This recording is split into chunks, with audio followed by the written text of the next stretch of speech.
যেহেতু টুপি পাগড়ি বা রুমালে মাথা ঢাকা আরবীয় কালচার এগুলো ব্যবহার করা শরীয়তে নির্দেশিত নয়, তাই সালাতের পূর্বে টুপি পরাকে নেকির কাজ বা বাধ্যতামূলক করা কি বিদআত হবে না? বিদআত হবে কেন? বাধ্যতামূলক তো মানে এটা সুন্নত। যদি কেউ মনে করে যে টুপি পরলে সওয়াব বেশি হবে তখন বিদআত হবে।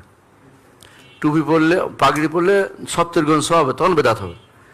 কিন্তু রাসূল তো টুপি পরে নামাজ পড়ছে, পাগড়ি পরে নামাজ পড়ছে, তো বিদআত হবে কি জন্য?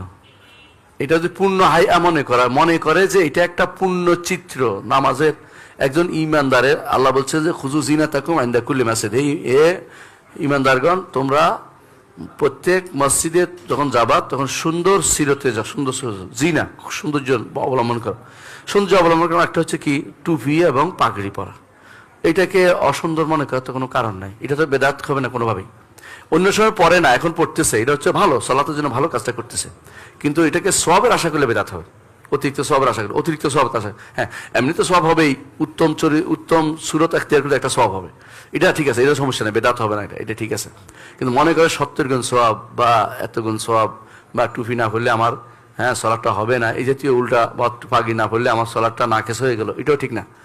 সালাত হবে, কিন্তু টুপি পড়লে উত্তম সুরত এখতিয়ার করতে আমাদেরকে নির্দেশনা দেওয়া হয়েছে, উত্তম সুরত যেন আমরা এখতিয়ার করি, পছন্দ করি। সুতরাং টুপি পাগড়ি রুমাল মাথায় ঢাকা এটা উত্তম, নিঃসন্দেহে উত্তম। উত্তম কাজটি করা, আল্লাহর সামনে দাঁড়ানোর সময় উত্তম সুন্দর পোশাকে দাঁড়ানো উচিত। আল্লাহ তাআলা তিনি আজিম, বড়, তিনি পছন্দ করেন কেউ তার জন্য সৌন্দর্য অবলম্বন করবে। এই জন্য সালাতের সময় সুন্দর কাপড় পরবেন, অন্য সময় না পড়লেও সালাতের সময় সুন্দর কাপড় পরবেন, কারণ আল্লাহ তাআলা নির্দেশ দিচ্ছেন। সুতরাং এটা বেদাত হবে না।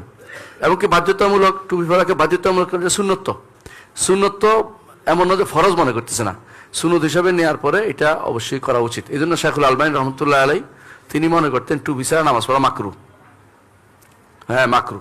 সুতরাং মাকরুকে আপনি বাদ দিতে জন্য টুপি মাথায় দিবেন, ঠিক কথা। এই জন্য টুপি রেখে দিবেন।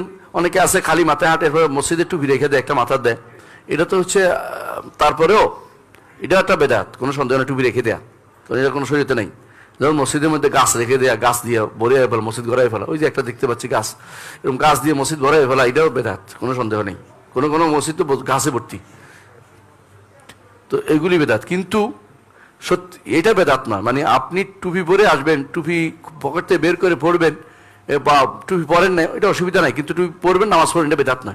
যেমনি ভাবে আপনি সোত্রা দিয়ে নামাজ পড়া বেদাত না, কিন্তু সোত্রা একটা বানাইয়া মসজিদে রেখেই দিচ্ছেন, ওইটা কিন্তু মসজিদে রাখা হচ্ছে না রাসূলের যুগে, আপনি রাখা বেদাত হবে।